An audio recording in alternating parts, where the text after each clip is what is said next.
Javier Pérez Tris, sentado aquí a mi lado. Es doctor en biología y catedrático en zoología también de la Complutense. Ha trabajado con migración de aves pues, prácticamente durante todo su recorrido, ¿no? Yo creo que sí es un biocientífico. Y ha estado en varias ocasiones, ha estado trabajando con distribución de parásitos en las aves, en los pájaros, y la influencia que puede existir entre la presencia de estos parásitos y la distribución de estos parásitos y las migraciones. De qué manera tanto el proceso de migración como la presencia de parásitos se retroalimentan, ¿no? Y están ahí implicados. Ahora ha estado en la Universidad de Lund, ¿no? En Suecia, durante 4 años, trabajando también con migración. Suecia es un país muy potente con respecto al tema de inmigración, con una tradición, yo creo que de más de un siglo, ¿no? Una cosa así. Y también tiene colaboraciones con proyectos en la Guayana Francesa. En estos momentos su línea de investigación más potente también es la migración de aves, que es de la que nos viene a hablar hoy, ¿no?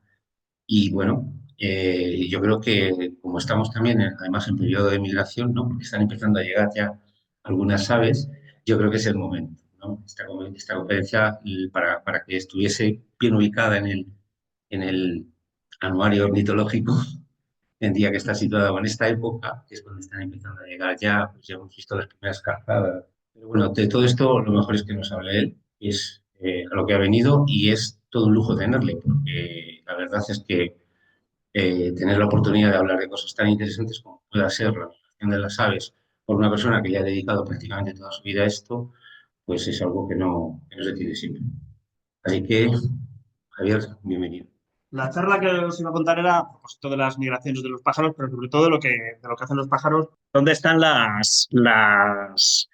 pues la mayoría de los individuos de cada una de estas especies, ¿no? Durante las distintas etapas del año? Y lo que se ve es que es un fenómeno pues, de una magnitud continental, que afecta a muchísimas especies, que tiene mucha diversidad. Se ve en esas especies hacer cosas distintas unas de otras, ¿no? Hacia dónde van, cómo de rápido van, por dónde van, etcétera, ¿no?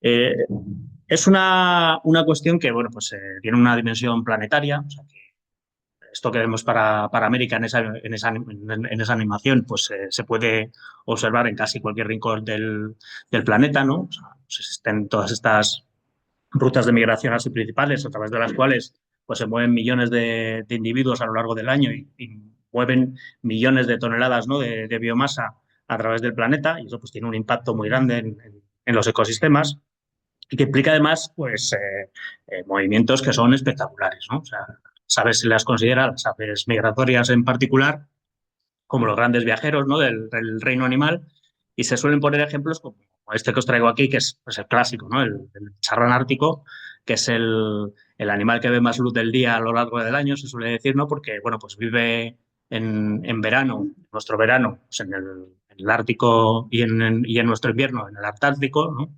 Recorriendo pues más de 70.000 kilómetros al año en esas migraciones, y si se considera que estos animales pueden vivir hasta 30 años, pues eso implica que a lo largo de su vida un pajarito de estos que pesa 100 gramos, ¿no? Pues se mueve el equivalente a un viaje de ida y vuelta hasta la Luna 3 veces, ¿no? Pues es una barbaridad. Aquí tenéis otro ejemplo, ¿no? De estos que son muy, muy impresionantes. B6 es una aguja colipinta que fue marcada como pollo en Alaska, ¿no?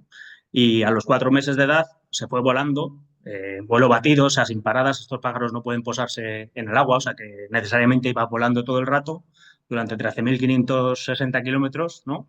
Hasta Tasmania. Y es el vuelo más largo sin paradas que se conoce para cualquier animal, ¿no? Bueno, pues estos son unos datos que nos indican cómo de impresionante es este tipo de comportamientos. Y esto, pues claro, requiere toda una serie de adaptaciones pues, fisiológicas, morfológicas, comportamentales, sistemas de orientación, de navegación y demás, que los pájaros pues, han conseguido moldear en el curso de su evolución. Pero las migraciones no son siempre así de espectaculares, ¿no? A veces son mucho más modestas. Los herrerillos, por ejemplo, que tenemos en nuestras montañas, con mucha frecuencia, pues se mueven hacia zonas más bajas en invierno, ¿no? Y si analizamos, por ejemplo, los patrones de variación en sus abundancias entre las mesetas y las llanuras de la península ibérica, lo que vemos es que hay unos intercambios de individuos bastante grandes. O sea, los pájaros se están moviendo a escalas más pequeñas. Esto entonces nos lleva a preguntarnos cómo son las aves migratorias. ¿Son más como las agujas colipintas que, bueno, pues hacen esas migraciones tan impresionantes como la de B6 o más como nuestros herrerillos que se mueven pues, un poquito haciendo migraciones de andar por casa, ¿no? Bueno, pues a lo largo de la charla yo os voy a intentar convencer de que en realidad tanto unos como otros son especies plenamente migratorias y que hacen una serie de cosas y les pasan una serie de cosas a lo largo de su vida que las definen como migratorias, más allá del hecho de moverse, ¿no? O sea, todo lo que serían las condiciones de contorno que tiene este fenómeno. Para entender eso, para hacer ese viaje por el fenómeno migratorio, pues hace falta entender qué es la migración exactamente, por qué existen las migraciones, por qué migran los pájaros, ¿no? Qué consecuencias tienen para la vida de las aves y cómo podrían cambiar en el futuro, un poquito pues como colofón, pues, porque es un tema interesante de actualidad, ¿no? En este momento, consecuencia del cambio climático, ¿no? Para apoyarme un poquito en cosas que hemos hecho en nuestras investigaciones, y bueno, lo voy a decir con toda franqueza, la mayoría de los ejemplos que voy a poner son de nuestro laboratorio, lo cual pues implica muchos sesgos, o sea, no son los mejores ejemplos quizás, ¿no? Pero sí son ejemplos que, bueno, pues que controlamos nosotros, que hemos desarrollado nosotros y que de alguna manera definen lo que ha sido nuestra investigación. Bueno, pues para eso me voy a apoyar en la curruca capirotada, que es el pájaro, como suelo decir yo, el que me ha dado de comer, ¿no? Porque con el que he hecho la mayoría de mis investigaciones y que, bueno, también es un modelo excelente, ¿no? Para el estudio de las migraciones y las consecuencias que tiene, ¿no? Que hablaremos también de otros pájaros. Entonces, entrando ya en materia, a propósito de qué es la migración, pues bueno, uno lo puede definir, ¿no? como una respuesta viajera a la estacionalidad de los hábitats. O sea, los hábitats son estacionales y los pájaros responden a esa estacionalidad moviéndose, ¿no? Si lo consideramos como un comportamiento, o sea, lo que sería el viaje como tal, pues sería ese movimiento estacional entre una zona de cría y una zona que llamamos de reposo pues, no reproductivo, ¿no? Nuestras latitudes pues sería el invierno, esa época de reposo, ¿no? Y solemos decir la invernada, podemos denominar así a esa temporada. En otras regiones, ¿no? Donde hay temporada de lluvias y temporada seca, pues las épocas de cría y de reposo no coinciden con nuestra estacionalidad, pero siempre se produce en esos términos, ¿no? Eso, como digo, como comportamiento, pero también podemos concebir la migración como un estilo de vida, ¿no? El estilo de vida de las aves migratorias, que sería entonces pues, la resultante de las adaptaciones, restricciones, oportunidades y demás que tienen la necesidad de moverse estacionalmente. O sea, el hecho de que los pájaros tienen que hacer ese movimiento, que implica muchos costes y una cosa difícil, pues implica toda esa serie de adaptaciones, ¿no? Que veremos a continuación y que va a ser lo que va a centrar el tema de la charla. Empezando un poco por el principio, podemos concebir la diversidad de comportamientos migratorios, o sea, cómo varía, ¿no? Este fenómeno a través del árbol de los pájaros. Si pintamos un árbol de los pájaros, este que tenemos aquí es un árbol muy simplificado, nos vale, ¿no? Y en ese árbol, en cada una de las puntas de sus ramas, pintamos, ¿no? Cómo son los comportamientos migratorios de los pájaros. En general, si hacemos eso, lo que vamos a observar es que hay aves migratorias en prácticamente todos los linajes aviarios. En casi cualquier especie de ave es previsible que haya, bueno, en cualquier especie, no, en cualquier familia, digamos, aves migratorias. Muy pocas, ¿no? Como esas que están marcadas ahí con un stop, pues parece que están conformadas hoy en día por miembros que son exclusivamente sedentarios. Pero si hacemos un foco en ese árbol y nos fijamos en una de esas ramas, ¿no? En una rama del árbol, y nos fijamos en las hojas de esa rama, ¿no? Por ejemplo, en las lavanderas, nos fijamos en las distintas especies de lavanderas, lo que vemos es que hay mucha variación dentro de cada una de estas ramas, ¿no? Ahí podemos ver pues, tres especies de lavanderas, de las varias que hay, de las cuales, bueno, estas son las tres más comunes aquí en la península ibérica, pues una es migradora transsahariana, que quiere decir que se va en sus migraciones desde Europa hacia África al sur del Sáhara. Otra es migradora presahariana, o sea, que migra dentro del continente europeo, ¿no? Hasta el norte de África. Y la otra, pues la mayor parte de sus poblaciones son sedentarias, ¿no? Claro, toda esa variación, si consideramos que estos tres pájaros descienden de un ancestro común muy reciente, ¿no? O sea, que ya era una lavandera, pues se ha tenido que producir, ha tenido que evolucionar, ¿no? En un tiempo más reciente al que representa el árbol de debajo, ¿no? Y si miramos ahora el árbol desde la copa, desde arriba, ¿no? En vista cenital, y vemos cómo son las distintas ramas, pues vemos que esa diversidad de comportamientos ocurre no solo en las lavanderas, sino en muchos tipos de especies distintas, ¿no? Lo vemos en los ruiseñores, en los colirrojos, en los mosquiteros, en muchos diferentes, ¿no? Podemos hacer todavía más foco y fijarnos en lo que pasa en una sola especie, ¿no? A la escala más pequeña de la que podemos trabajar, ¿no? De investigar cómo es esa diversidad de comportamientos migratorios. Si nos fijamos en la curruca capirotada, por ejemplo, que podríamos fijarnos en otras especies también y veríamos lo mismo, pues vemos que algunas poblaciones son migradoras transsaharianas, ¿no? Como las que viven en Escandinavia, que se van a pasar el invierno a Tanzania y Kenia, ¿no? Bueno, pues vemos poblaciones también de migración intraeuropea, como las que vienen a pasar aquí el invierno procedentes del norte de Europa, o hay poblaciones que son totalmente sedentarias, como las que viven, por ejemplo, en el campo de Gibraltar o en las islas de la Macaronesia, ¿no? En Canarias, Azores, Madeira. Entonces, eso, claro, nos plantea la pregunta, ¿qué tipo de especie es la curruca capirotada? ¿Es migradora transsahariana? ¿Es sedentaria? Bueno, pues es todo, porque hay poblaciones que representan cada uno de esos comportamientos.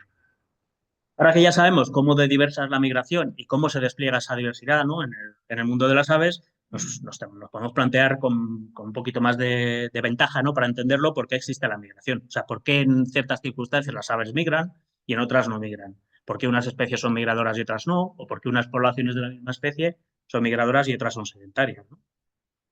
Bueno, pues como decíamos, la migración es una respuesta viajera a la estacionalidad. Entonces, los pájaros migran siguiendo gradientes ambientales que cambian de conformación, ¿no? A lo largo del año con el curso de las estaciones. La producción vegetal y con ella la producción de alimento para los pájaros, ¿no? Pues va cambiando de ubicación geográfica sus máximos, ¿no?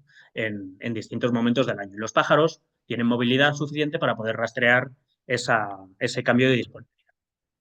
Al final, muchas veces lo concebimos como que huyen del frío los pájaros, ¿no? Sobre todo en estas latitudes. O sea, están aquí, vienen a pasar el invierno, los vencejos, por ejemplo, y demás, pero llega el invierno y se van. Bueno, no, pues los vencejos para San Lorenzo se han ido ya todos, ¿no? Es más bien que se van pues, buscando condiciones de alimentación más favorables. O sea, os pongo aquí este ejemplo del buitre incubando sus huevos. Esto es aquí en Rascafría, ¿no? En pleno invierno, tapado por la nieve para que veáis que realmente los pájaros están muy bien equipados para el frío. O sea, los pingüinos son el epítome de esto, ¿no? O sea, no tienen ningún problema vivir en condiciones muy frías, pero sí que tienen problemas para encontrar el alimento cuando éste escasea durante el invierno. Y eso es lo que obliga a muchos pájaros a abandonar zonas donde han ido a pasar la época reproductora, ¿no? Las abandonan cuando esa comida empieza a escasear. Claro, si pensamos en eso, nos planteamos entonces, bueno, pues qué diferenciar hay, ¿no? O sea, entre irse porque hace frío o irse porque no hay comida porque hace frío. Un poquito todo está relacionado, pero es importante hacer esta distinción, ¿no? En que lo que están buscando los pájaros es la productividad, ¿no? Más que una buena temperatura o unas buenas condiciones, eh, para entender por qué se mueven los pájaros, o sea, qué es lo que buscan en esas migraciones, ¿no? Y esto es así porque muchas veces cuando hablamos de las migraciones, así en entornos así populares, ¿no? Pues se habla como que los pájaros son capaces, a través de sus migraciones, de conseguir lo mejor de los mundos, ¿no? O sea, como decíamos antes, el charrán ártico se pasa la vida en el perpetuo verano, está todo el rato en unas condiciones magníficas, ¿no? Pero uno se plantearía entonces, ¿por qué no todos los pájaros? O sea, ¿por qué no todos aprovechan esas condiciones, ¿no?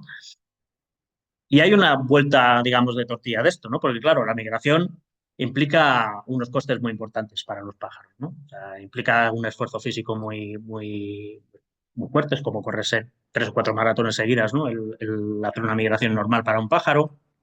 Eso implica un desgaste fisiológico importante.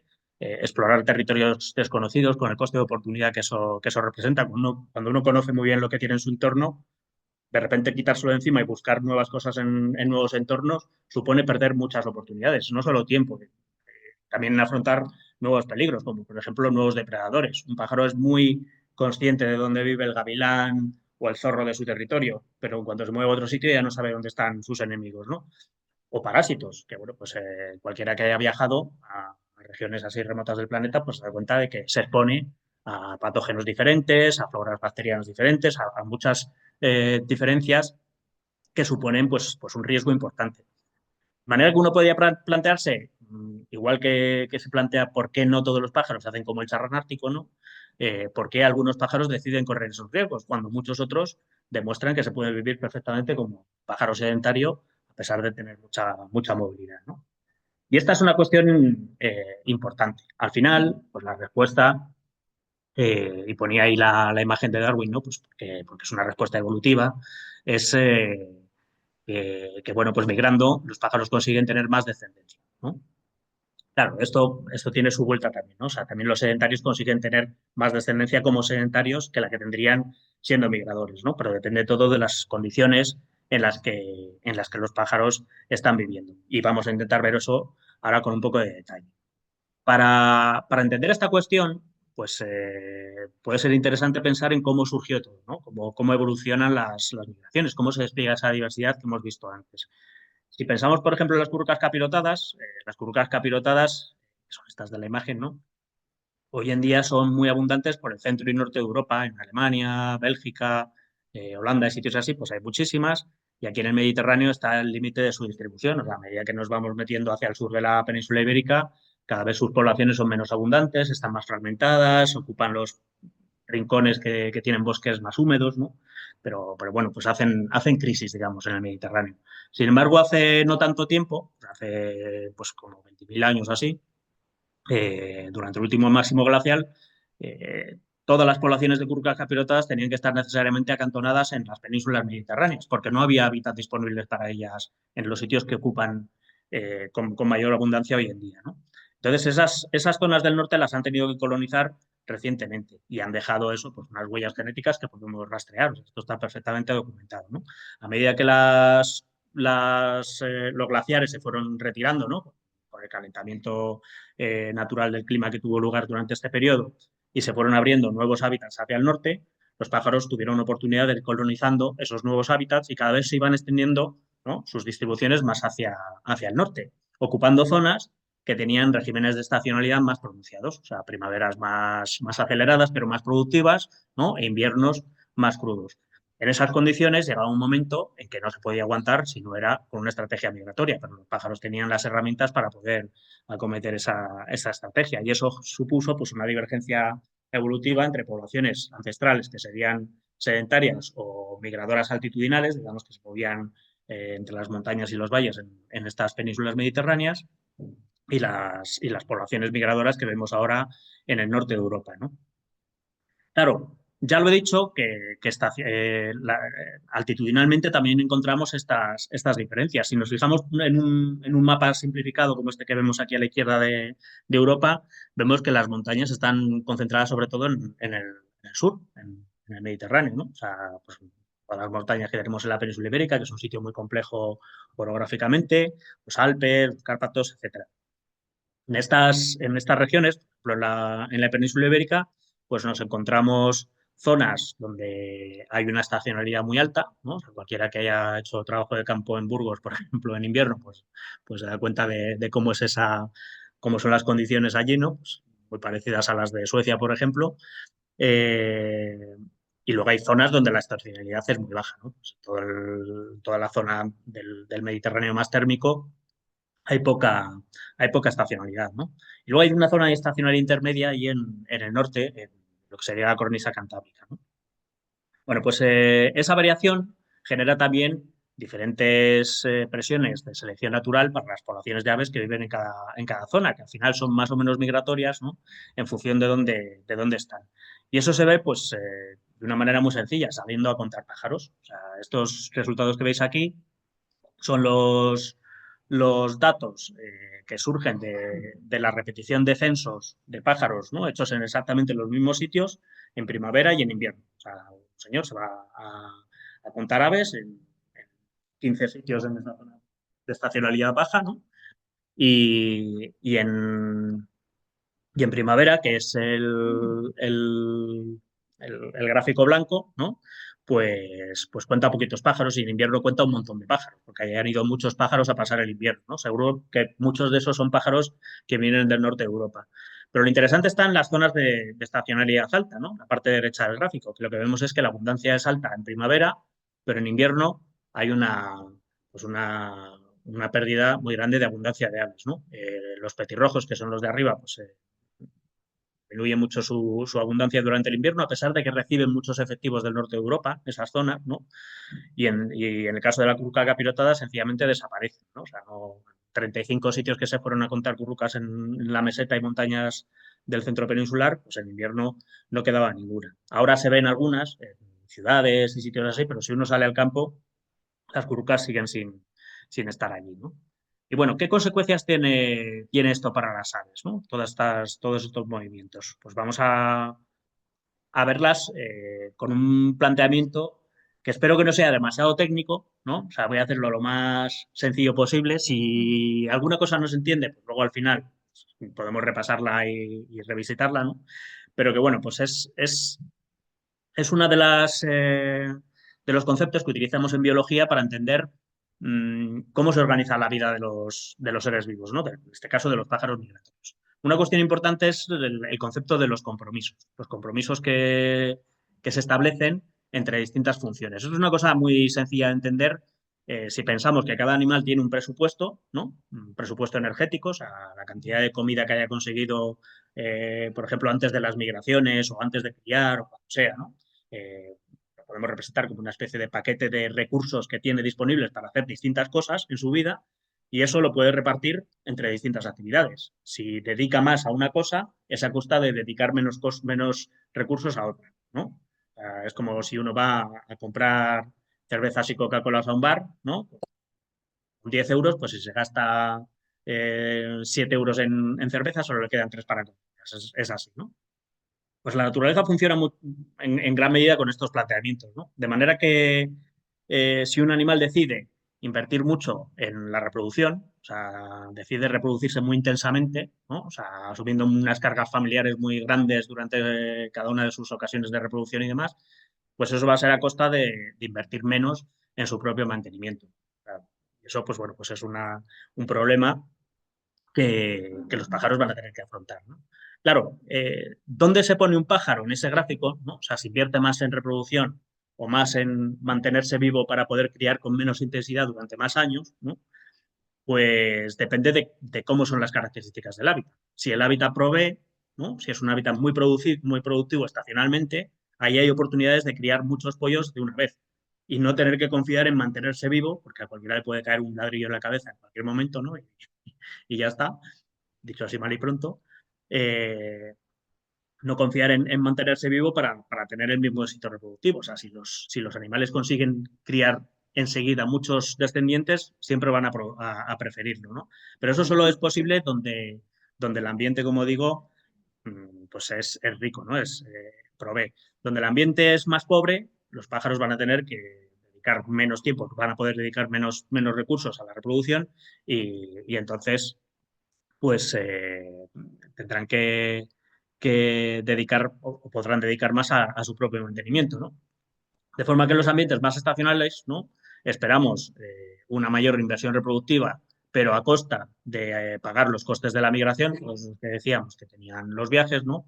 Mientras que en ambientes menos estacionales, los pájaros lo que van a hacer es invertir menos en la reproducción, ¿no? Y eso pues les ahorrará energías que podrán dedicar a su propio mantenimiento. De manera que las dos estrategias al final son igual de buenas, una en su hábitat y otra en su alternativa. Si nos fijamos, por ejemplo, en lo que ocurre con petirrojos y currucas, que veíamos que cambiaban sus abundancias entre primavera e invierno en las zonas con distinta estacionalidad de la península ibérica, lo que vemos es que el, el tamaño de puesta de los pájaros va aumentando a medida que aumenta la estacionalidad, ¿no? O sea, hacen cuestas más grandes en las regiones donde la estacionalidad es alta, pero la esperanza de vida que tienen, o sea, a través bueno, pues de recuperaciones de aves anilladas, se va haciendo más pequeña, ¿no? O sea, que encontramos esas tendencias opuestas que, bueno, pues nos dan una idea de las consecuencias que tiene el cambio de estrategia de migrador a sedentario, o al revés, ¿no? En ese contexto que, si os fijáis, es muy reducido, ¿no? En comparación con lo que es toda el área de distribución de la curruca. O sea, esto ocurre a escala de la península ibérica. ¿Qué ocurrirá a escala de las migraciones que hacían algunas currucas desde Suecia hasta Tanzania, ¿no? O en sitios así, ¿no? Digamos que, sintetizando un poco estas ideas, el sedentarismo lo que favorece es una vida más bien lenta, ¿no? En la que la supervivencia se prima, o sea, el individuo intenta mantenerse vivo y vivir despacio durante mucho tiempo, ¿no? Mientras que la migración, pues prima más bien la estrategia alternativa de la vida rápida, ¿no? La del rockero, si queréis, ¿no? De vivir deprisa y dejar un cadáver bonito, se decía, ¿no? Pues bueno, digamos que esa sería un poco la estrategia que pueden hacer los pájaros migratorios aprovechando esos pulsos de productividad. Todo eso está acompañado de toda una serie de adaptaciones, ¿no? Morfológicas, fisiológicas o de comportamientos, a otros comportamientos que también evolucionan en conjunción con la migración, ¿no? Que en conjunto definen lo que se ha venido a llamar un síndrome migratorio. Un síndrome migratorio es el paquete de rasgos, ¿no? Que definen al pájaro migratorio. Sería como los elementos que tiene el retrato robot de un ave migratoria.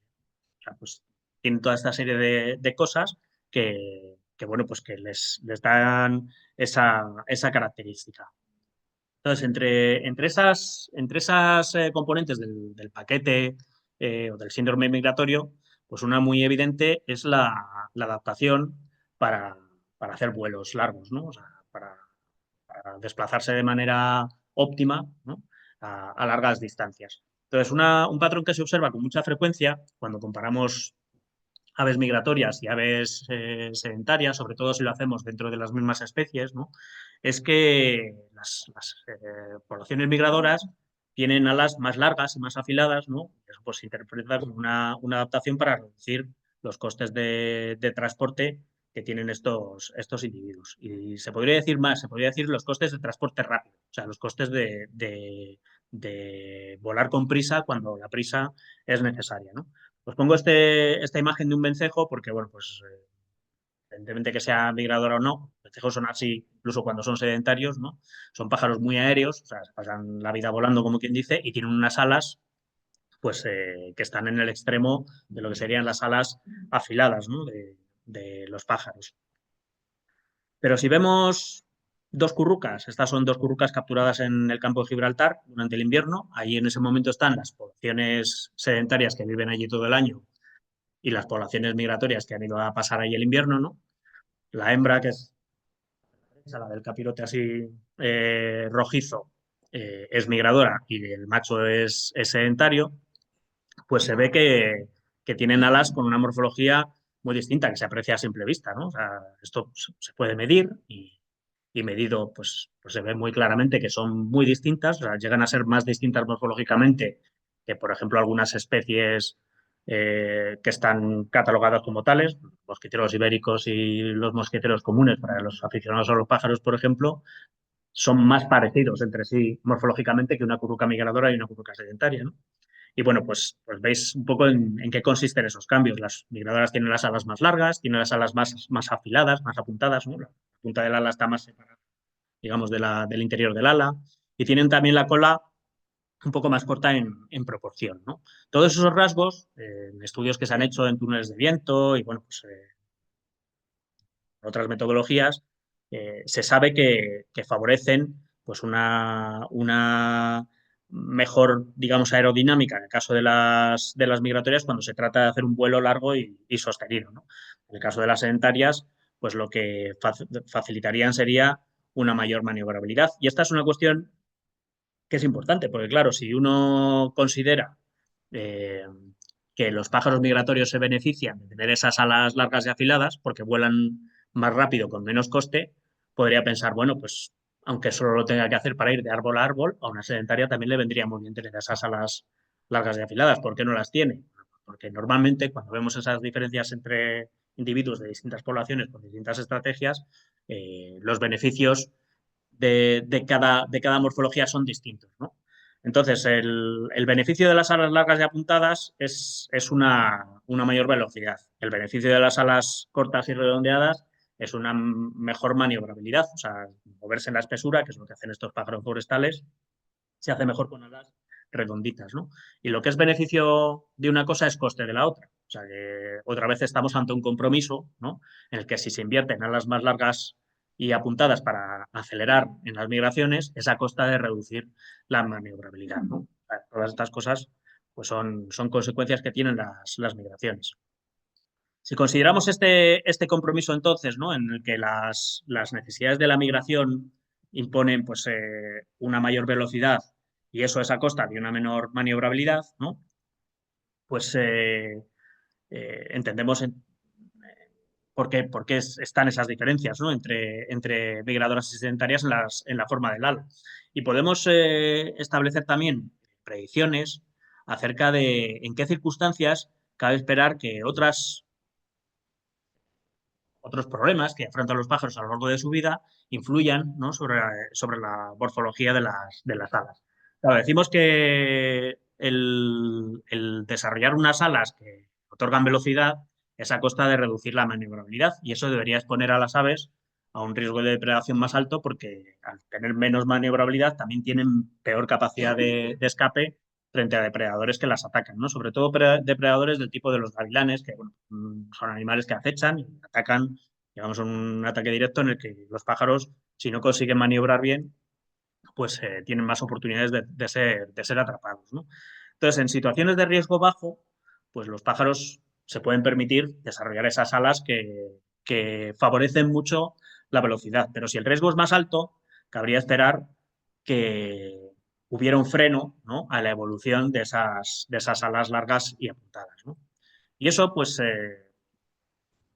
en especies como la curca pirotada, por ejemplo, pues se puede plantear que es un condicionante importante para los individuos más jóvenes, ¿no? Los jovencitos, cuando dejan el nido en estas especies, pues muchas veces ni siquiera están formados del todo. O sea, les falta crecer todavía parte del plumaje, y eso les hace especialmente sensibles, digamos, al ataque de los depredadores. Son además muy abundantes, los depredadores centran la atención en este tipo de presas en ese momento, ¿no? Y bueno, pues cualquier ventaja en términos de maniobrabilidad que tuviera un jovencito debería ser pues una pequeña garantía para llegar vivo hasta el momento de poder poner sus alas en funcionamiento para las migraciones, ¿no? O sea, antes de tener alas que confieren velocidad, hace falta llegar vivo a la migración. Entonces, en estas circunstancias, uno podría esperar que las alas de jóvenes y de adultos, ¿no? tuvieran morfologías distintas relacionadas con estas diferentes presiones, ¿no? de depredación que afrontan unos y otros individuos. Esto que vemos aquí es la relación que hay con datos, ¿no? entre la distancia de migración que tienen distintas poblaciones europeas de curruca capirotada y la longitud de sus alas. Y como vemos, pues hay una relación positiva, o sea, cuanto más migra la curruca, pues más largas son sus alas, pero es una relación, digamos, que se va haciendo asintótica, ¿no? Va tendiéndose hasta que llega un momento en que las alas no aumentan por mucho que las currucas aumenten la distancia de migración, ¿no? Eso podemos considerar que es pues, por el resultado de una restricción mecánica, o sea, no puede haber alas, o sea, no puede haber currucas con alas infinitamente largas, ¿no? O sea, llega un momento en que la curruca no da más de sí, no puede tener las alas más largas de una cierta medida, ¿no? Pero nos plantea el escenario en el que pueden cambiar las longitudes de ala. Entonces, uno podría esperar, ¿no? De acuerdo con lo que vemos en la naturaleza, que la longitud óptima del ala para una curruca debería ser dependiente de la distancia de migración conforme a esta función que vemos aquí. Las poblaciones sedentarias que tienen distancia de migración cero tendrían las alas más cortas y las poblaciones más migratorias, ¿no? pues tendrían las alas más largas. Ahora, esto podemos considerar que es Es así para los pájaros más expertos, para los adultos, ¿no? Que ya han sobrevivido y conocen bien a sus depredadores y demás, entonces tienen un riesgo de depredación más bajo. Pero, ¿cómo sería para los jóvenes? Bueno, pues para los jóvenes esperamos que haya ese freno, ¿no? Del alargamiento del ala condicionado por el riesgo de depredación. O sea, se espera que las alas no sean tan largas como se necesitan para la migración, porque se necesita que sean un poquito más cortas para sobreponerse al ataque de los depredadores. Claro, eso es así en los pájaros migratorios. En los pájaros sedentarios, donde los costes de transporte no están, o sea, los pájaros no necesitan alas que confieran velocidad en ningún caso, no esperaríamos que hubiera diferencias en la longitud del ala, ¿no? Claro, uno piensa, bueno, pero ¿cómo puede haber diferencias en la longitud del ala entre jóvenes y adultos? O sea, los pájaros cuando abandonan el nido ya han crecido todo lo que tienen que crecer, no son como los mamíferos que seguimos creciendo a lo largo de la vida. Pero sí que hacen una cosa, que es que mudan. O sea, mudan las alas, ¿no? Y eso les permite desarrollar plumas más largas o más cortas en función de sus necesidades en cada uno de sus ciclos de muda. Entonces, lo que predice este modelo es que los pájaros jóvenes saldrán con un plumaje, que es el que van a tener durante su primera migración, de alas más bien cortas, ¿no? Y que luego, cuando hagan una muda y pasen a ser adultos, alarguen las plumas, ¿no? Y eso es una cosa que de hecho ocurre en prácticamente todos los pájaros, o sea, todos suelen tener alas más largas cuando son adultos que cuando son jóvenes, quizás influidos por este tipo de procesos, ¿no? Eh, pero que eso lo hagan sobre todo los pájaros migradores y no tanto los pájaros sedentarios, ¿no? Cuando vemos los datos, pues vemos que es así. O sea, en este gráfico se ve un poquito todo, ¿no? O sea, las currucas migradoras tienen alas más largas que las sedentarias, en promedio son como dos milímetros más largas, que para una curruca pues es una cantidad de milímetros grande, ¿no?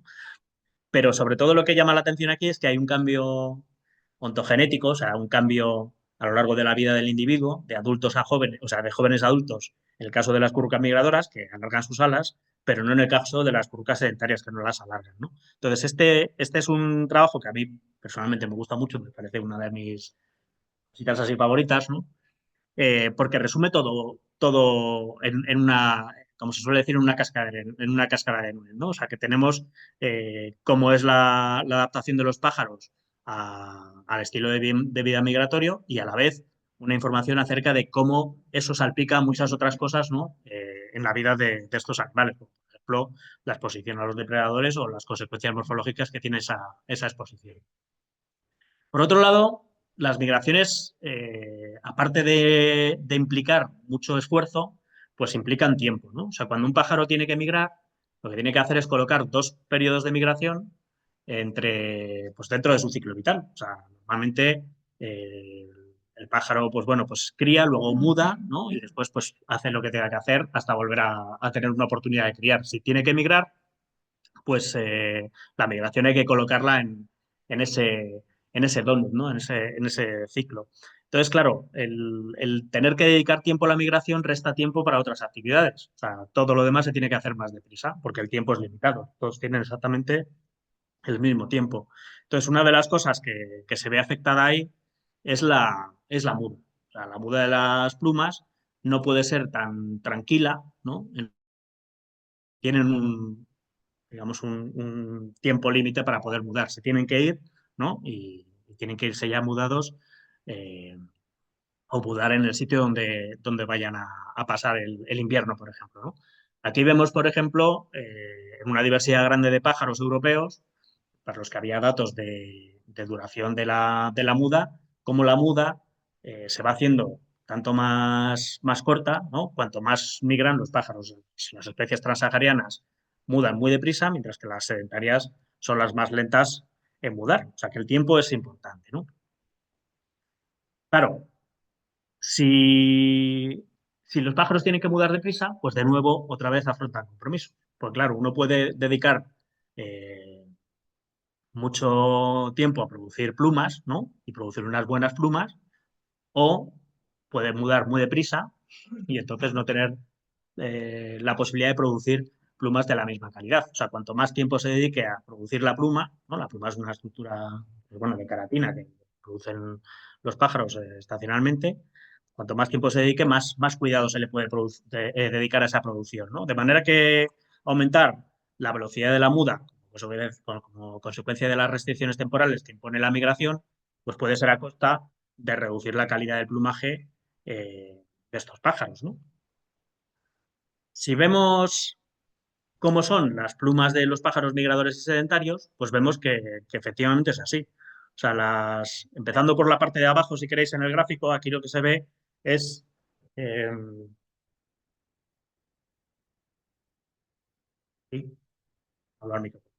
Lo que se ve es que los pájaros migradores tienen plumas que pesan menos, ¿no? Para su tamaño que los sedentarios, ¿vale? O sea, las plumas de los sedentarios son más pesadas. Tienen, digamos, más cantidad de queratina por centímetro cuadrado, si queremos verlo así, ¿no? Que las de los migratorios. Y luego en el gráfico de arriba se ve la anchura de 10 barras de crecimiento, que son las barras de crecimiento de las plumas son como si fueran los anillos de los árboles. Cuanto más anchas son, indican que han crecido más la pluma, ¿no? En un día, y cuanto más estrechas, pues que la pluma ha crecido menos. De manera que las barras anchas implican un crecimiento rápido, ¿no? Entonces, las currucas migradoras, como veis, pues producen las plumas más deprisa, ¿no? que las currucas sedentarias.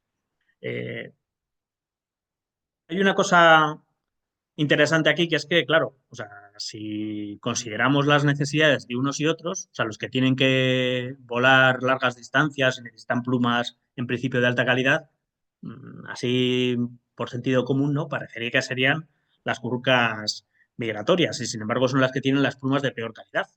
Entonces, la pregunta pues es evidente, ¿no? Es inmediata. ¿Por qué dedican tanto tiempo y esfuerzo los pájaros sedentarios a producir unas plumas que parece que no necesitan, ¿no? Con tanta intensidad como las migradoras?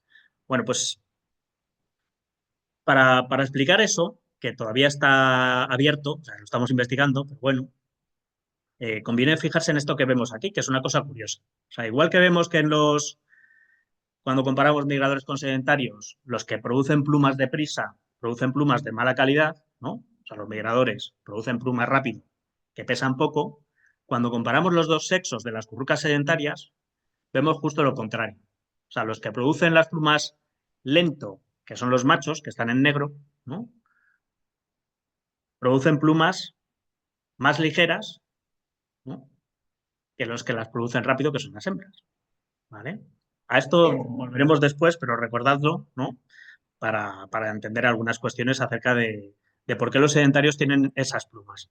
Pero por empezar la respuesta, ¿no? Pues igual para responder eso hay que irse al origen de todo, al origen de las plumas, que es anterior a la existencia de las propias aves. Las plumas existen en, desde, desde que existieron ancestros de las aves que ya tenían plumas, que bueno, pues eran otros tipos de dinosaurios, ¿no? Sinosauropteryx, por ejemplo, que es un dinosaurio del Cretácico que no era volador, ¿no? Pero estaba emplumado, pues viendo así análisis de espectrometría de las plumas en el fósil y demás, se ha podido comprobar que tenía una cola barrada, ¿no? Así, estrías, de colores seguramente rojizos o pardos rojizos y blancos, ¿no? Que seguramente estaría basado en el mismo tipo de pigmentos que tiene el capirote de las currucas capirotadas hembras, que es la feomelanina, lo que le hace, por ejemplo, lo que da color al pelo pelirrojo, ¿no? Bueno, pues este animal se supone que tenía esa coloración seguramente como un mecanismo de señalización, ¿no? de la calidad, por ejemplo, pues para las hembras, ¿no? Pues, indicarle con una cola muy bonita, igual que hace ahora el pavo real con sus plumas cobertoras, ¿no? que, que el animal era de buena calidad, ¿no? De hecho, se supone, en los estudios que se han hecho comparativos, ¿no? de el origen y evolución del plumaje, que las funciones principales de las plumas en su origen eran la termorregulación, o sea, dar una capa protectora, ¿no? al animal, y la comunicación, ¿no? Y bueno, pues hoy en día las aves siguen utilizando el plumaje como una señal de calidad individual.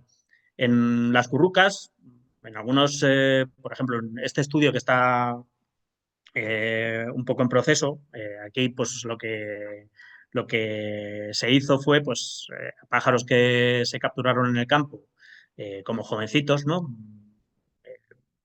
Tenían a lo mejor un mes o así de edad, se los llevó al laboratorio durante unos meses y ahí ellos pues desarrollaron todo su plumaje pues juvenil. O sea, hicieron su primera muda y pasaron de tener el plumaje de joven, que es el que tiene los dos pájaros. A la izquierda es un macho joven sin mudar, es decir, un capirote parecido al de las hembras, ¿no? Es un macho adulto ya mudado. Pues digamos que estos pájaros hicieron esa muda en parásitos y otros no tenían parásitos. Los que tenían parásitos, cuando produjeron su capirote, nosotros medimos con un espectrómetro, pues eran capirotes que eran más, mientras que los sanos hacían capirotes. O las currucas capirotadas intentan atraer, hacen con el canto, ¿no? Es lo que atrae a las hembras hacia el territorio de los machos, pero en la distancia corta levantan las plumas del capirote, ¿no? Y seguramente eso es una exhibición, ¿no? Un poquito, en fin, como decir, modesta, pero al final efectiva para, bueno, pues para transmitir a las hembras la información acerca de cómo de sanos están, por ejemplo, ¿no? O sea, en el caso de la curruca funciona. Claro,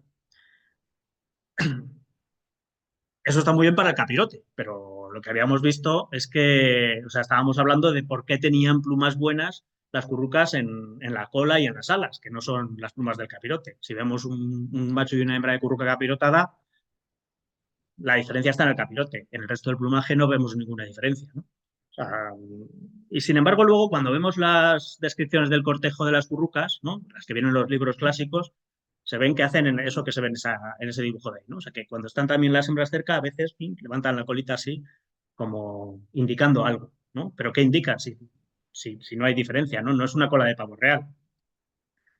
Bueno, pues al final todo depende del cristal con que se mira, ¿no? Porque claro, nosotros estamos muy condicionados a la hora de estudiar los fenómenos de la naturaleza por nuestros propios sentidos. O sea, nosotros vemos las cosas como las ven los humanos, porque somos humanos, ¿no? Pero los pájaros ven de otra manera. Los pájaros tienen una sensibilidad a los colores muy superior a la que tenemos los humanos y ven muchos más colores, ¿no? O sea, tienen más capacidad de percepción cromática.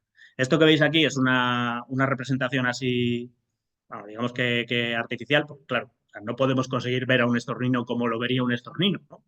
Después de todo somos humanos. Está pintado, pero lo que hace la imagen es resaltar zonas que, medidas con técnicas de espectrometría, marcan diferencias que los pájaros sí son capaces de ver, y eso se ve por cómo se excitan sus células de la retina cuando se tratan con longitudes de onda como las de esos colores, ¿no? Y que representan bueno, que hay una coloración mucho más vistosa, mucho más contrastada, ¿no? Que la que nosotros podemos percibir. Cuando vemos los estorninos, esto es un estornino pinto, pero al negro, que es el que tenemos nosotros por aquí, le pasa lo mismo. En los tejados, cuando los vemos ahí, son todos negros, pero ellos están viendo de colores estupendos, ¿no? Y entonces podemos mirar a las currucas con ojos de curruca. Esto que veis aquí, pues son los espectros de reflectancia, se llama, o sea, cómo cambia, digamos, la cantidad de fotones que refleja la pluma a distintas longitudes de onda, ¿no? Desde el ultravioleta, que estaría a la izquierda de los 400 nanómetros, hasta el final del rojo, ¿no? De lo que nosotros vemos. Eh, Todo eso los pájaros lo ven.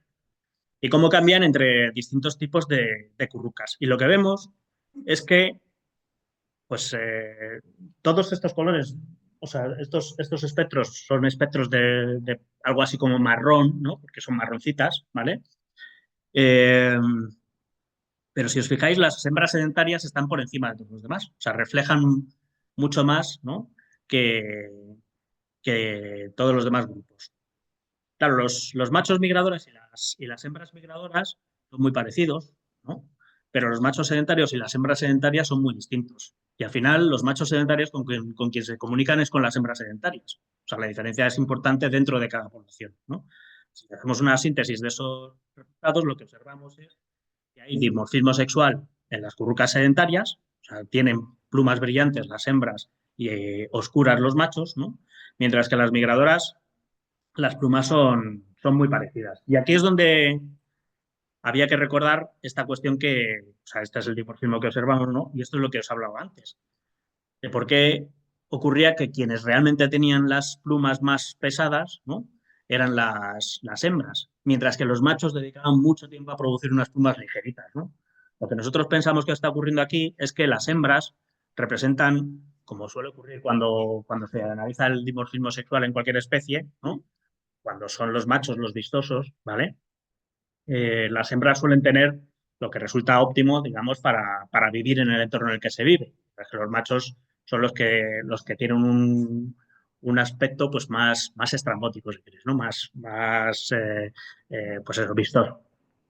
En el caso de las currucas sedentarias, probablemente lo que está ocurriendo es que las hembras están representando lo que la selección favorece en este entorno para producir unas plumas que son muy claras. A ver si me explico bien porque esto es un poco, un poco complejo. O sea, las plumas muy densas, o sea, con mucha cantidad de queratina por centímetro cuadrado, lo que generan es un panel de queratina. La queratina refleja luz blanca pura. O sea, cuando vemos el espectro de la queratina es blanco puro. Es de las cosas más blancas que se conocen, ¿no?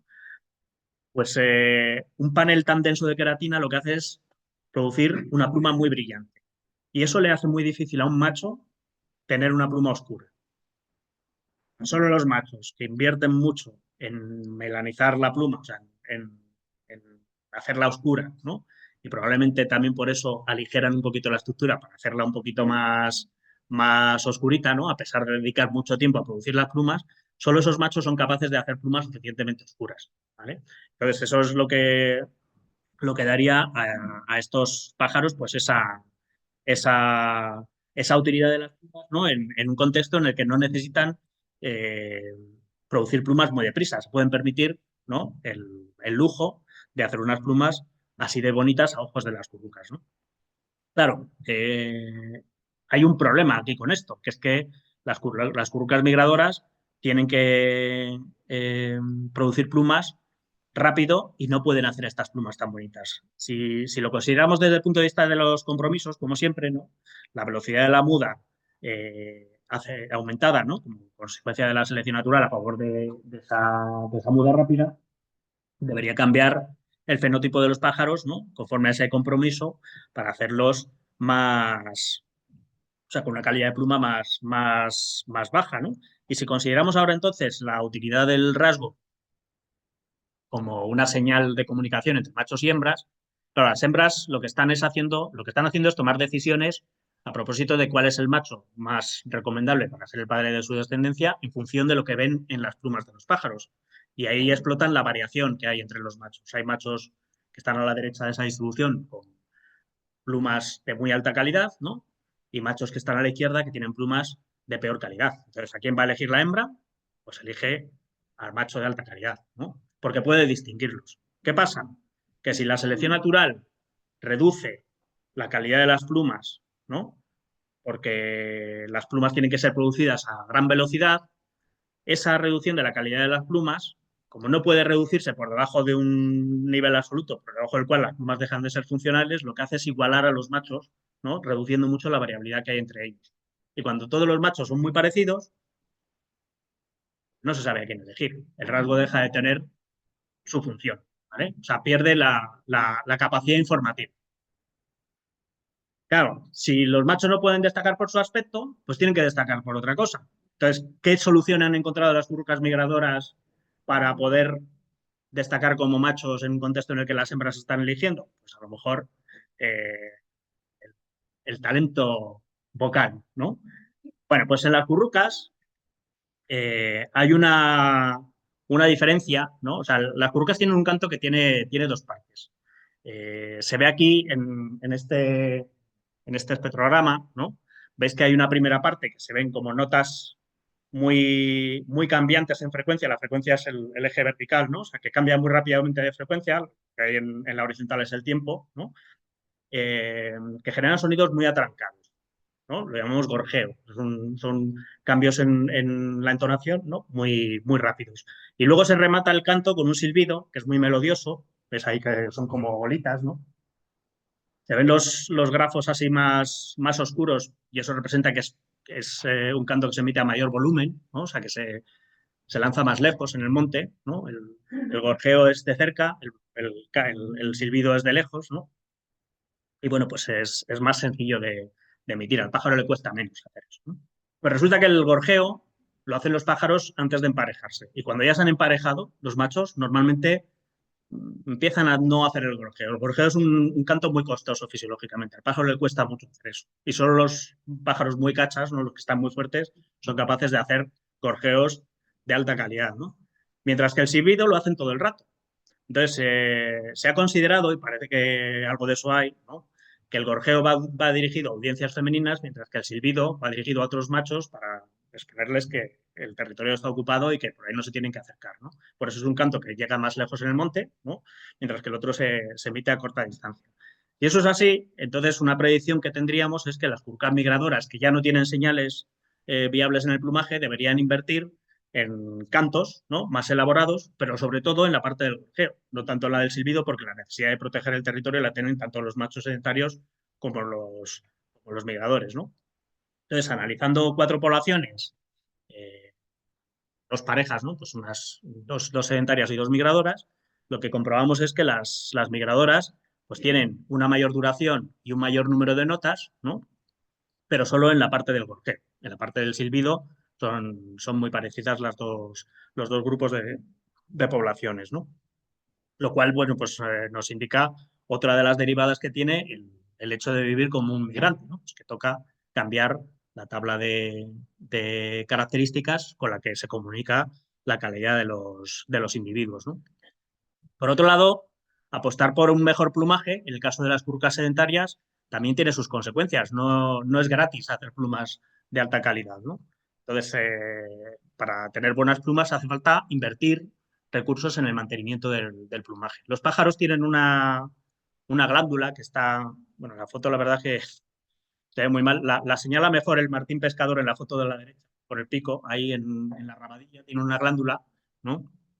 Que produce una secreción oleosa, un aceite, que bueno, pues los pájaros recogen con su pico y distribuyen por todo su plumaje pues para impermeabilizarlo, pero también se supone que para mantenerlo pues flexible y también para, bueno, tiene propiedades antimicrobianas, pues, para mantenerlo para mantener a raya, digamos, a los microorganismos que, que se alimentan de las plumas, ¿no? O sea, hay una gran diversidad de hongos, levaduras y bacterias, sobre todo, ¿no? Que son, se dice, queratinolíticos porque se alimentan de queratina. O sea, la queratina es un recurso muy abundante en la naturaleza, todos los animales que la producen, ¿no? Y hongos y demás. Y, no, bueno, y hay muchas bacterias y hongos en particular que se alimentan de ella.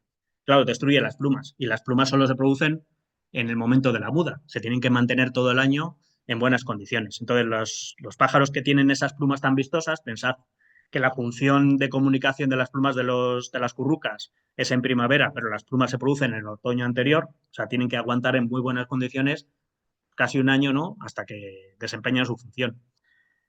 Pues cuando miramos las glándulas oropigiales de los pájaros, ¿no? Con las distintas estrategias, vemos que las migradoras tienen glándulas chiquititas y las sedentarias tienen glándulas mucho más grandes. Son como 2 o 3 veces más grandes las de las sedentarias. Y eso genera pues un entorno muy apropiado para el desarrollo de unos simbiontes que tienen estos pájaros en las plumas, que son unos ácaros, bueno, que tienen las 2 especies típicas que tienen las currucas capirotadas, que viven entre las barbas de las plumas, se las ve cuando miramos el pájaro así al trasluz, y que resulta que tienen una función pues, un poco como de basurero del plumaje. O sea, estos ácaros se alimentan de la secreción uropigial, que es aceite básicamente, pero de aceite no se puede vivir, necesitan proteína. Y la proteína la consiguen de esas bacterias, hongos y demás que estaban intentando destruir el plumaje. De tal manera que cuando están los ácaros, las plumas se mantienen mejor que cuando no están. Y bueno, pues si vemos cómo son las poblaciones de ácaros que viven en las currucas migradoras y sedentarias, vemos que son,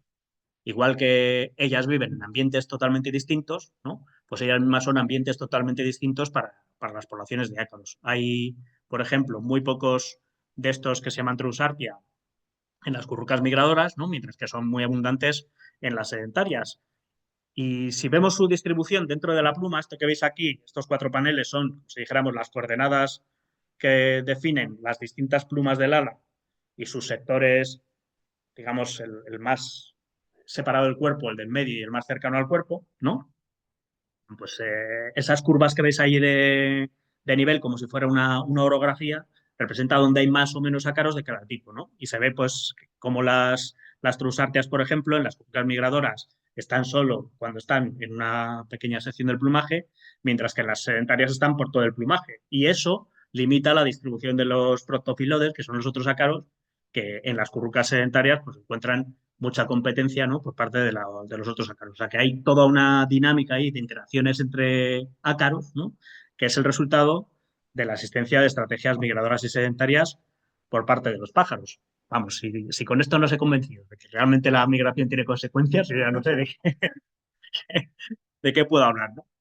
Y bueno, ya para terminar, voy a contaros alguna cosa sobre cómo puede cambiar la migración en el futuro. Después de todo, pues la migración es un fenómeno, bueno, pues la consecuencia de la evolución de los pájaros y cualquier cambio, digamos, en el contexto en el que esos rasgos que os he enseñado, ¿no? Que estaban integrados en ese paquete, en lo que llamamos el síndrome migratorio, ¿no?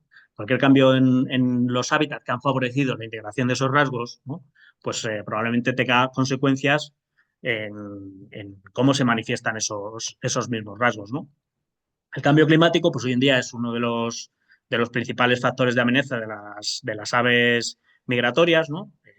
Y bueno, pues vamos a ver un poquito cómo están respondiendo estos animales a esos cambios, ¿no?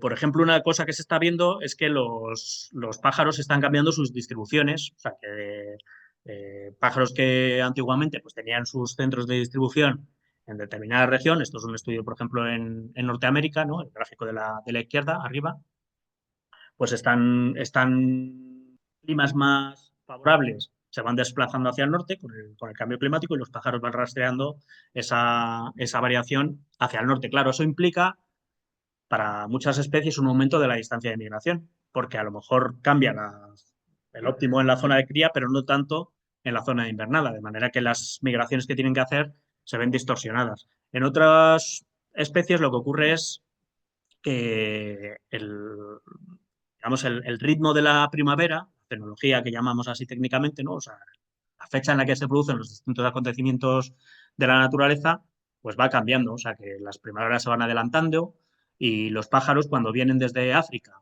¿no?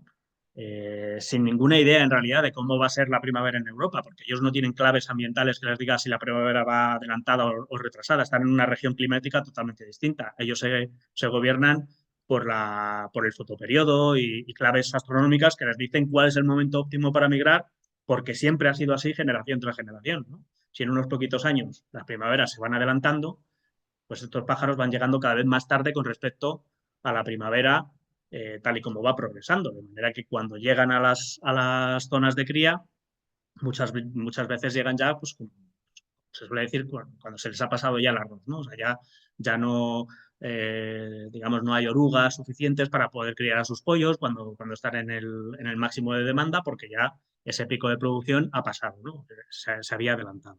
Todo este tipo de cosas pues genera respuestas. Por ejemplo, muchos pájaros están adelantando sus fechas de puesta para ajustarse, ¿no?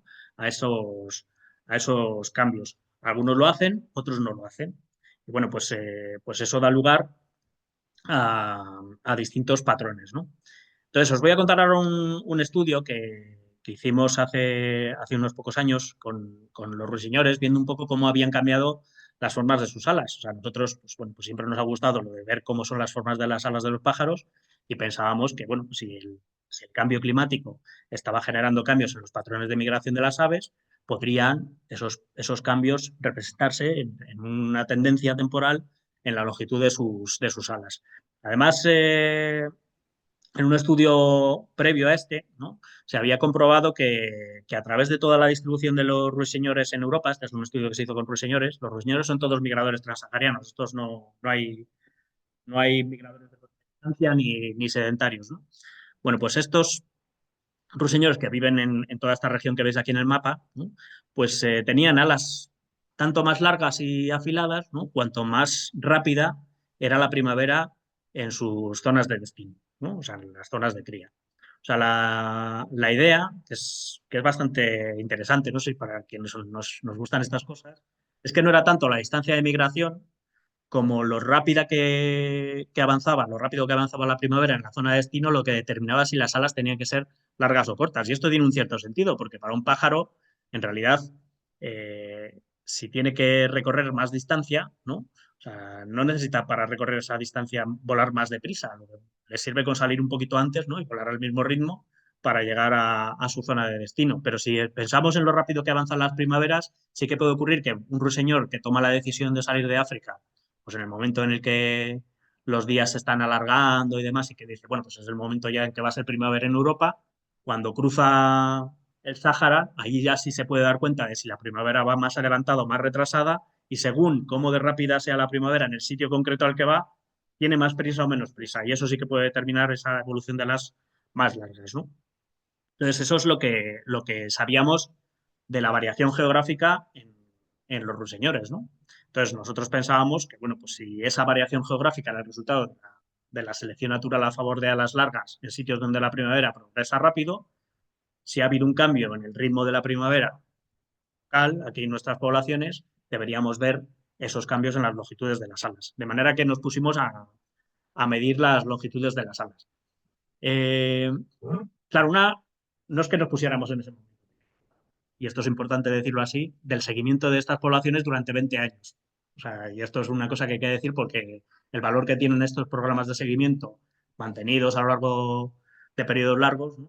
Pues se observa cuando empezamos a poder sacar el partido de los datos. O sea, es muy importante mantener estos observatorios que son testigos, ¿no?, de lo que le están pasando a los pájaros y que nos dan datos de hasta qué punto es verdad o no que el cambio climático tiene unos efectos sobre la naturaleza, ¿no? El problema de todo esto es que la selección natural no puede todo. O sea, los pájaros no son de plastilina y no se pueden moldear al antojo de uno. Y entonces, si ese síndrome migratorio que decíamos que existía está muy bien integrado, cambiar una cosa, dado que hay compromisos entre unas cosas y otras, seguramente suponga cambiar otras, ¿no? Y esto servirá para explicar lo que observamos con los residuos.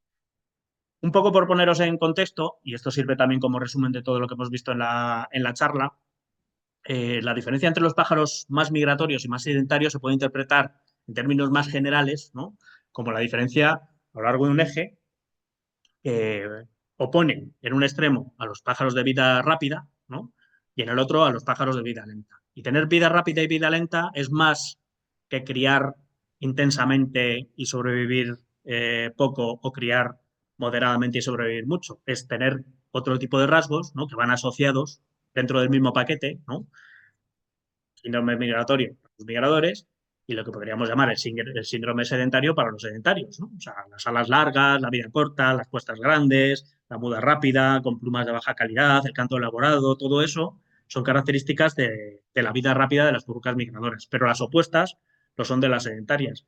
Claro, si todo eso está afinado en el genoma de los pájaros, o sea, que los pájaros lo tienen que transmitir a su descendencia, ¿no?, en un paquete que no es moldeable como la plastilina, pues si cambiamos una parte de ese paquete, seguramente será a costa de cambiar otras partes, ¿no? Bueno, pues vemos qué pasaba en estos ruiseñores. Bueno, este estudio se hizo en dos estaciones de anillamiento que son decanas aquí en España, sobre todo la de Las Minas, que va a celebrar este año su 30 aniversario de anillamiento semanal. O sea, todas las semanas se va a ir a marcar pájaros. Entonces, pues se acumulan ahí historiales de seguimiento pues bastante buenos, ¿no?, de muchas especies, ¿no? Ahí los ruiseñores pues son abundantes y hay una cantidad de individuos que estaban allí pues marcados a lo largo de su vida, medidos y demás. Y lo mismo en la Presa del Rey, que es una localidad cercana. Son dos sitios que representan de alguna manera eh, un hábitat bueno y un hábitat no tan bueno, ¿no?, para la reproducción de los ruiseñores en un entorno muy, muy próximo. O sea, están los dos ahí en San Martín de la Vega y en la Vega del Jarama, ¿no? Bueno, pues el estudio lo hicimos con los ruiseñores por una razón, que es que de los pájaros que van a pasar el invierno a África, o sea, que hacen migraciones de mucha envergadura, es de los poquitos que hace esas migraciones en su primer año de vida con el mismo plumaje. O sea, la mayoría de los pájaros que van a pasar el invierno en África, por esa razón que decíamos, de que tienen que encajar las mudas y las migraciones dentro del mismo, vamos, de un tiempo limitado, la mayoría, como digo, lo que hacen es que se van sin mudar hasta África y ya en África mudan. Y entonces vuelven con plumas nuevas. Pero los ruiseñores no. Los ruiseñores producen sus plumas juveniles cuando están en el nido, ¿sí? Como pollitos. Con esas mismas plumas se van a África y con esas mismas plumas vuelven de África. De manera que eso nos da una oportunidad de comprobar cómo cambia la morfología de los pájaros en promedio, ¿no? Antes y después de la migración. O sea, si ha habido algún filtro de selección de los pájaros con determinadas características, porque son las mismas plumas. O sea, si fueran otras no podríamos hacer esto. La idea es, si yo capturo a los jóvenes, por ejemplo, del año 1997 y mido sus alas, tengo la longitud media de las alas en el año 1997. Esos pájaros se van a África y vuelven en 1998. Si yo mido las longitudes medias de las alas de los jóvenes que han vuelto desde África en 1998, puedo ver si han sobrevivido los que tenían alas más largas o más cortas, ¿no? De los que se fueron. O sea, puedo comprobar qué ha pasado antes, o sea, cómo era la población antes y cómo es la población después del evento de selección natural fuerte que supone la primera migración hasta África, ¿no? Claro, es un evento además muy importante porque no volver de África en la primera migración significa no dejar ningún descendiente, lo que se dice en biología, aptitud biológica igual a cero. O sea, estos pájaros necesitan volver de África para que haya servido de algo, ¿no? El, el estar en el mundo. Bueno, pues lo que hicimos fue medir las longitudes de las alas relativas al tamaño corporal, ¿no? Pues lo que llamamos una morfología del aparato volador de estos pájaros, midiendo el ala y el tarso, son dos medidas que se toman normalmente en estaciones de anillamiento, y comprobamos que durante los 20 años de seguimiento en las dos poblaciones se había producido un acortamiento del ala. O sea, los ruiseñores tienen alas cada vez más cortitas. Y, bueno, es un acortamiento de un 5% en 20 años, que es una barbaridad. O sea, realmente se están haciendo más alicortos, ¿no? Claro, esto pues, nos hacía pensar que quizás se estaban sedentarizando. O sea, dice, bueno, pues a lo mejor no necesitan migrar tanto o no necesitan llegar tan rápido o, bueno, pues no sé, sobreviven mejor los que tienen alas cortas ahora por alguna razón, ¿no? Bueno, pues nos pusimos a mirar esto y lo que vimos es que cuando comparábamos en cada cohorte, o sea, en cada año, ¿no? Los que se iban con los que volvían, sistemáticamente lo que veíamos es que la selección natural favorecía a los pájaros de alas largas. O sea, los pájaros están haciendo de alas cortas, pero sistemáticamente de las migraciones vienen los de alas más largas, ¿no? Esto se ve en estos gráficos. O sea, los diferenciales de selección son la diferencia que hay entre los que se van y los que vuelven, ¿no?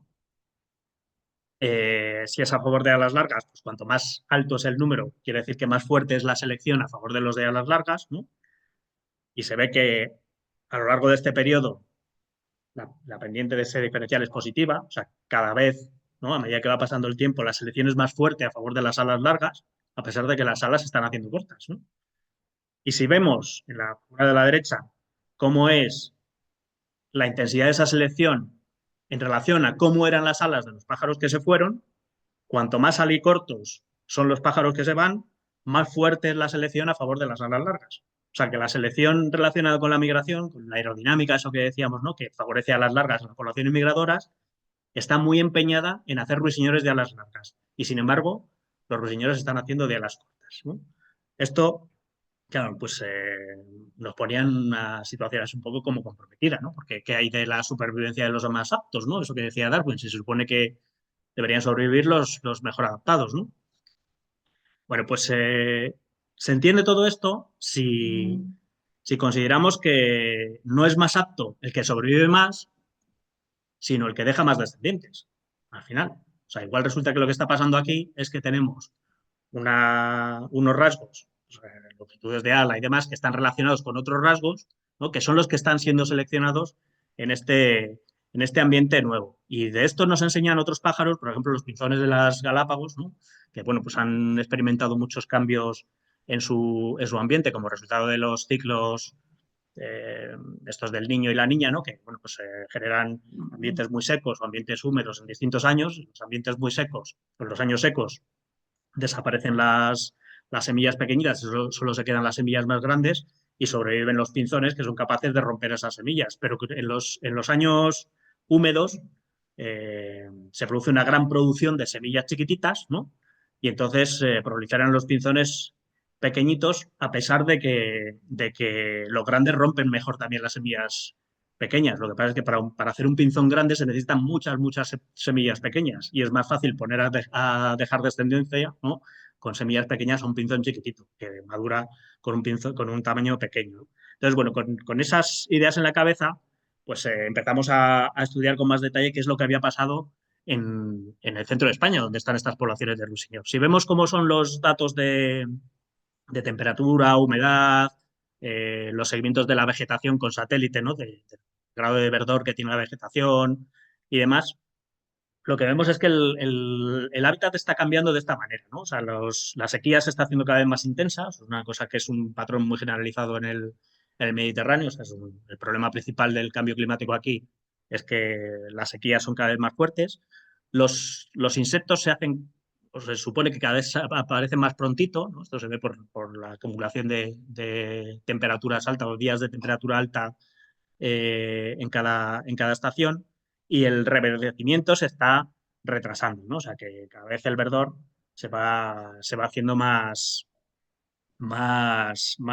retrasado.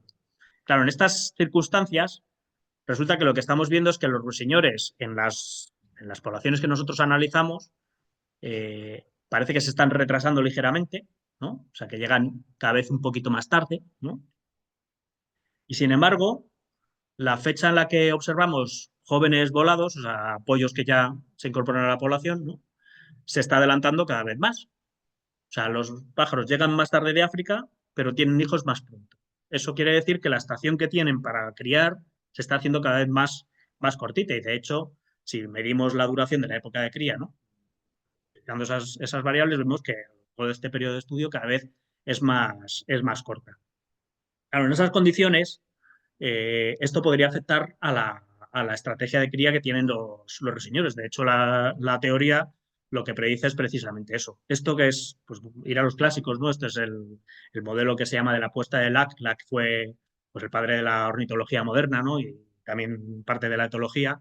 Uno de sus trabajos más revolucionarios, en parte por sencillo, ¿no? Y por la capacidad que tiene de explicar cómo es la naturaleza, era uno en el que mostraba por qué los pájaros en general hacen puestas más pequeñas de las que son capaces. O sea, ellos pueden poner muchos más huevos, pero se moderan.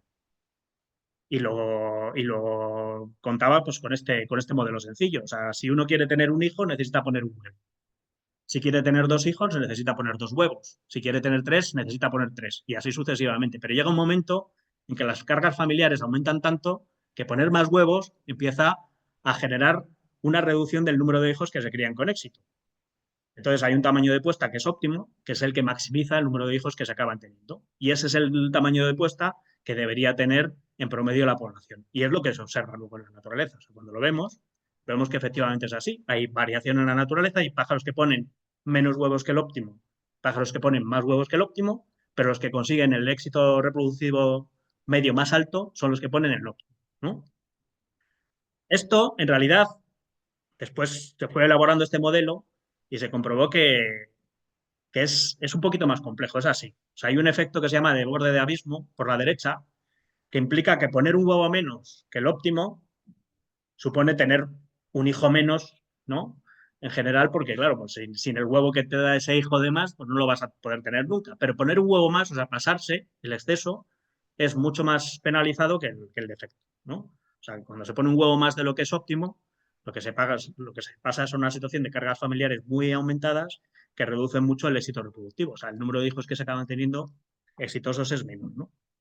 Claro, ¿qué pasa? Pues que en un ambiente que se está deteriorando, el tamaño de puesta óptimo seguramente se vea reducido, ¿no? O sea, sea mejor poner menos huevos porque el ambiente ya no provee lo mismo, ¿vale?